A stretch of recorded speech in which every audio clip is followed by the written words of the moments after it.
Firefighters are dying like never before. Not from falling wreckage or burns, the traditional dangers. They're dying slow, often agonizing deaths from cancer that's increasingly being accepted as an occupational hazard. Kitchener, Ontario, March 1987. A warehouse goes up in flames and becomes a case study of today's toxic chemical fire. Tons of fertilizer, pesticides, and chemicals blaze through the night as more than 60 firefighters battle a fire that will leave a deadly legacy. Ed Staley, 57, firefighter, dead from liver cancer. Lloyd McKillop, 57, police officer, dead, kidney cancer. Dave Faraday, firefighter, 32, dead from liver cancer. John Devo, 45, firefighter, dead from intestinal cancer. Things were fine when this picture was taken, but not long after the 87 fire, Ed Staley fell sick. He started losing weight about around April of 1989. He had started turning jaundice, and like I said, very tired, and they said, you better go to the doctor, Ed, you know. And the next day he did. When he entered the hospital and they did tests, they thought it was gallbladder. They opened him up and found that that it was more than a gallbladder, that he had definitely has a tumor on the liver. They sent him right down to London. With Dave Faraday, it was even more sudden. He was 32, athletic, health-conscious, but he fell ill and died in 3 short months, and it shocked his young wife, Kate. Apart from the fatalities in Kitchener, other firefighters have skin cancer, Parkinson's disease, liver and kidney problems. When firefighters see pictures of fires like this one near Windsor this past summer, they shudder. Ordinarily, we would see a latency in an occupational cancer someplace in the ballpark of 20 years. Occasionally, we'll see something down around 10, and that's more commonly the leukemias and the lymphomas. However, I would say that it's wrong to look at a specific fire as the reason a firefighter gets cancer. And I've told firefighters this before because much of what I think has pushed this question, this examination of occupational cancer in firefighters has been these specific fires that maybe had some special twist to them. For example, they were chemical fires or a pesticide, something like this. And I usually have to tell firefighters themselves that it's most likely not due to one unique exposure. Does that mean that the cancer's not work-related? Absolutely not. I ask them then to look back at what the exposure has been over their working life. 25 years ago, most any house you looked at had very little synthetic material in it. Most offices had very little synthetic material in it. Today, everything is synthetic. It's nylons or some type of synthetic carpet. All of the kitchen counters are arborite and all those various products. There's precious little in a house these days that's any kind of a natural material. These products, that sort of multiplies the problem because these things burn at higher temperatures, so they cause hotter and hotter fires, and as they increase in temperature and then as they go into the smoldering stage when the fire is knocked down, they liberate all kinds of byproduct chemicals, some of which they're very difficult to identify. A lot of which are carcinogens and toxic. Yeah, beyond a shadow of a doubt. These things release carcinogenic materials, they release toxic materials, and they release chemicals that are teratogens that cause cell structure change.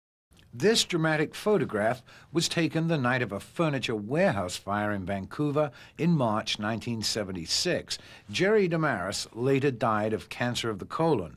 Rick Loughran has it today, but he's still alive. Like most firefighters in those days, they both worked most of the time without breathing apparatus. There simply wasn't enough to go around.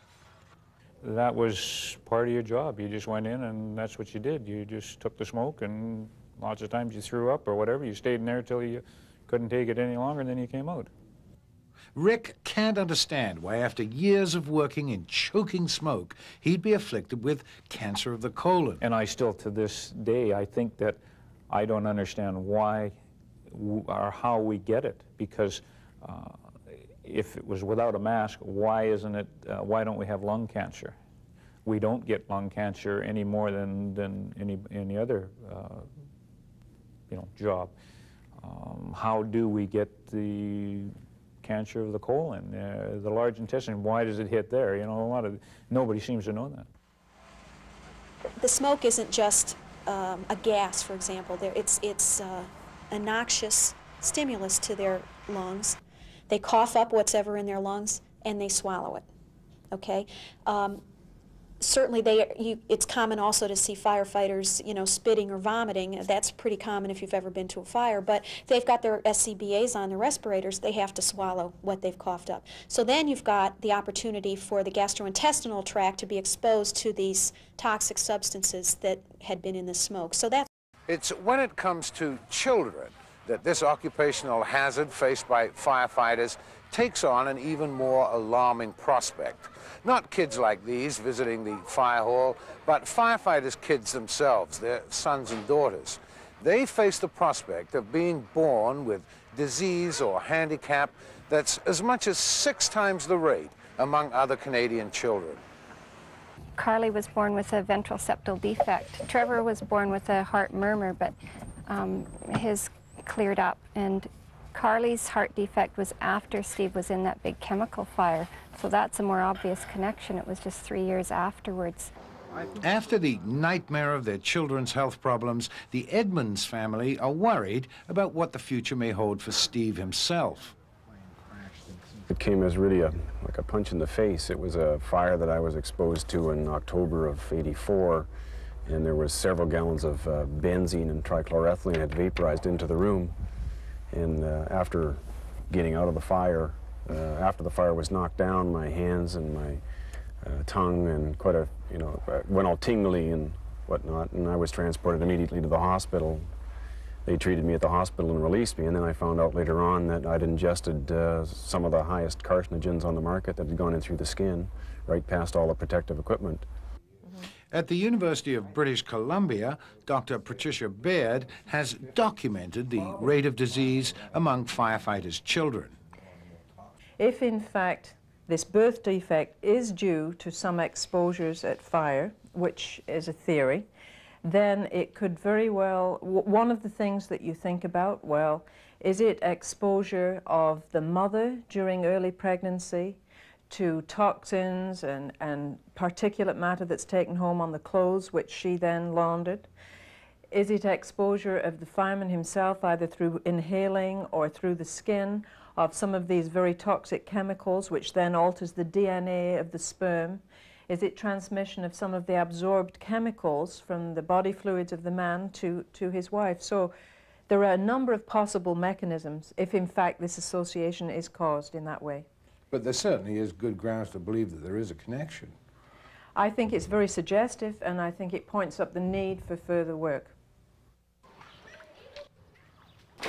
Hugh Mott, a firefighter for 25 years, and his 18-year-old son, Brian, are a tragic part of Dr. Baird's study.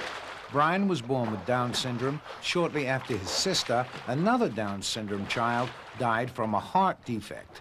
2 children born with Down syndrome. It was something the doctors said could never happen. Both my wife and myself had genetic counseling, and our genes were normal.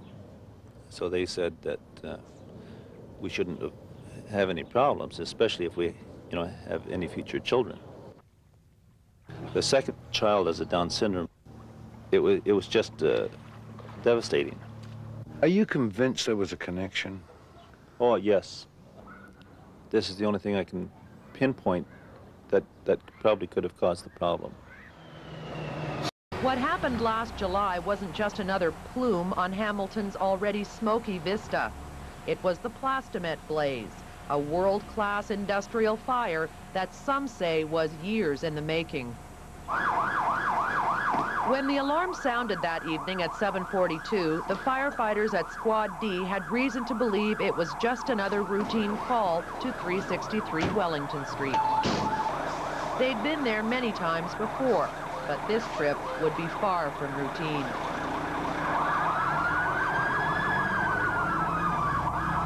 This home video recorded some of the first black plumes billowing up from the Plastomet Recycling Company's facility.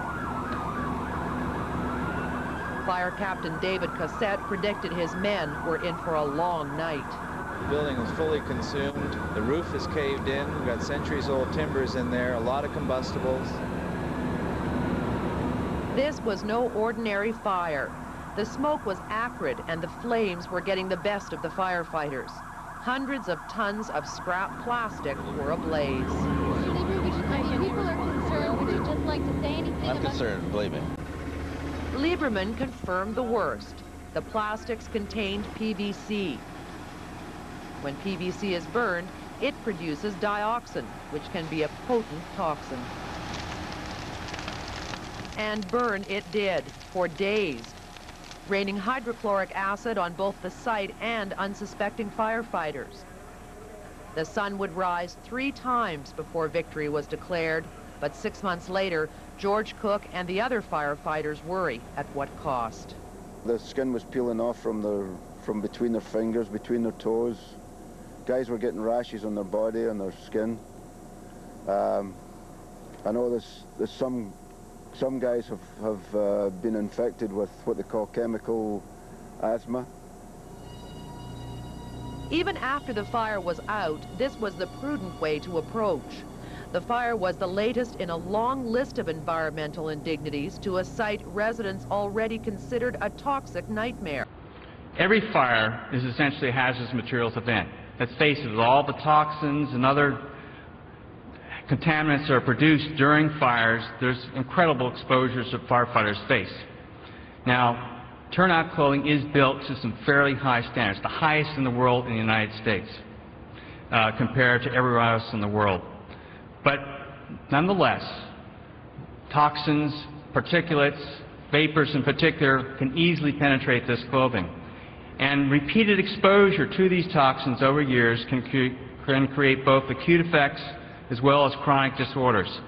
Conventional turnout clothing, as good as it is, which is good, does not protect against all these hazards.